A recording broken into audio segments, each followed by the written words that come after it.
Coach, you decided to go with Ednar, and right out of the gate, he gives up the home run there. I mean, obviously, it's a long ball game, but how do you think he performed, and how do you think he kind of overcame that first inning home run?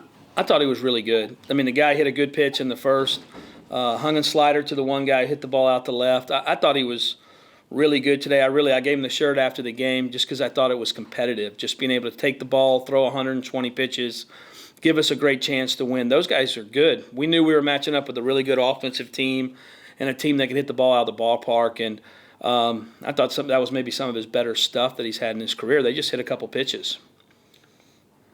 We'll go to Joe Coleman next. Joel, go ahead.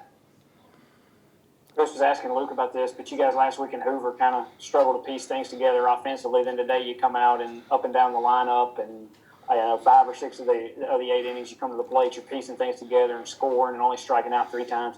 How good was that to see that this offense kind of up and down the lineup is producing? Yeah, I thought guys were great today. I thought we did a great job with like situational hitting, moving a runner, getting a runner in. Just making things happen and having quality at bats. We didn't get too big because sometimes in this opening game of a tournament, everybody's trying to swing a little too hard and do some things. And our approach was just to stay on balls, make them make plays. And I thought our guys did a great job with that. I mean, we had a couple guys that had, Rowdy, Luke, Kellum, Brad, I thought. I mean, they all 4 of those guys had big days at the park. Tyler Harka, go ahead and jump on in there. Yeah, Chris, going back to Will, because of him, you only need to get 29 pitches out of 2 different relief pitchers. I'm sure when you give Will the ball, that's exactly what you were looking for, given the structure of a regional. Just how big is that he was able to go so long, and you basically got your whole entire bullpen to work with from here going forward? It was big, and we got 2 guys out there in a regional atmosphere. Preston got to get out there and get his feet wet. He hadn't been out there in about 10, 12 days, and also Stone.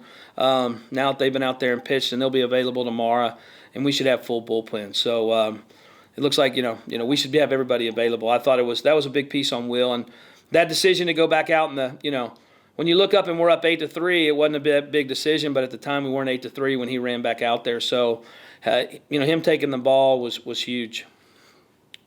We'll go back to Steve. Steve. Coach Will, you mentioned him kind of working up in his own and giving up a couple home runs. Is that just going to kind of be the book on him because of where he likes to live in his zone? He wants to challenge hitters up, and occasionally somebody's going to catch up with one? Actually, I think, if I'm not mistaken, the fastball to start was down and away, and then they hit a slider on the one. He made a bad pitch on the slider. The slider was a bad pitch. He left it over the plate. But we try to, right now with spin rate and everything, you're trying to pitch in the top half of the zone. So he usually doesn't give up the homer there. It's when he leaves it over the plate. So, but he'll give up some. He's a power pitcher, and as long as we're not giving up 3-run home runs, the solo home run doesn't kill you usually. And that's what their offense was built for. This is, a pretty offensive regional with the offenses that we have here. So those guys are swinging, and they're swinging for the home run most of the time. Just a reminder, go ahead and use that raise your hand function if you've got questions. We'll go to Robbie and then Joel. Robbie, go ahead. Coach, Luke's batting average isn't just through the roof, but he doesn't strike out, and it seems like every time he gets up to the plate and there's runners on, he does exactly what you need him to do. What's made him so good at that this season, you think? He's like that, his whole career. I remember putting him in our lineup in 19. He sees a lot of pitches. He grinds out a lot of pitches. He doesn't swing out of the zone. And he doesn't really change with the moment. If it's a big moment, he stays relaxed. He makes somebody give him a good pitch. And usually, a lot of times pitchers fall behind and he gets a good pitch to hit and doesn't try to do too much. I thought he was really good. That 2-out single he had was really a breather for us to be able to run out there and play that game today.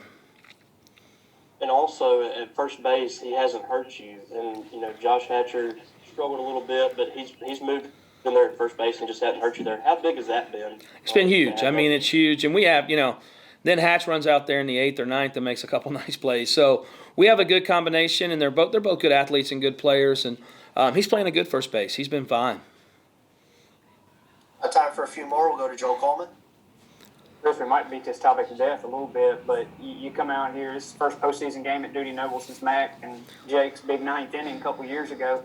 Did you get a moment today to kind of, after missing out on this opportunity last year, to kind of walk out on Duty Noble and look around and kind of soak it in and I guess that's, don't know what you got till it's gone kind of thing and just kind of enjoy it for a minute? Well, I told our guys you never get to enjoy it, unfortunately. That's the hard part until the regional's over. But For some reason, I was up at 5, and I was in my office about 6:25 this morning, and like I told our players before the game, I haven't been this excited for a game in a long time. Just excited to play, to be in the postseason, and I told our kids this is where our program belongs. So, just fun to be back out there in this type of atmosphere. When you hear the music, they play that little NCAA song. It's a fun time of year, and I've really challenged our kids to be able to enjoy this, to have fun, and enjoy this time. Steve? Pitching plans for tomorrow, are you pretty much locked in there regardless of opponent, or will you kind of take a look and see and kind of how you want to scheme that up? We're McLeod. McLeod's throwing tomorrow. So we feel like we have 2 number ones. Christian's pitching that spot because Will had the injury all year, getting him back in, but we feel like we have 2 number ones. We went with Will today because he was the matchup for the all right-handed lineup, and every scouting report we had said sliders, and so Will's got one of the better sliders out there. So Christian will pitch tomorrow, and doesn't matter who we're playing. We'll go to Courtney Robb. Courtney?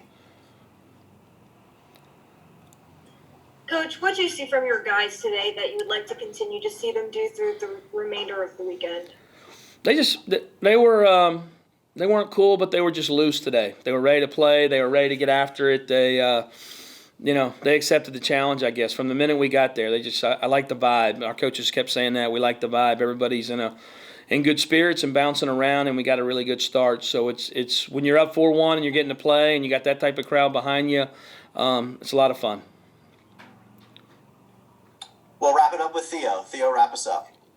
Coach, when you have an early game in something like this, what are you looking for when you watch the late game between VCU and Campbell? What specific things are you hoping to see? We're just trying to figure it all out. I mean, we really haven't seen these guys play a lot, and to be honest with you, we haven't scouted them yet. So we had all our scouting on Sanford. We got reports and we got everything, but we'll sit and watch this game. We'll watch in and out. We'll watch the game, and then all day tomorrow we'll build scouting reports and watch game film and try to figure everything out. So, a lot of times you have a team you've played or been in your conference or something, but right now, we haven't seen VCU or Campbell play. So we'll have all our eyes on it tonight.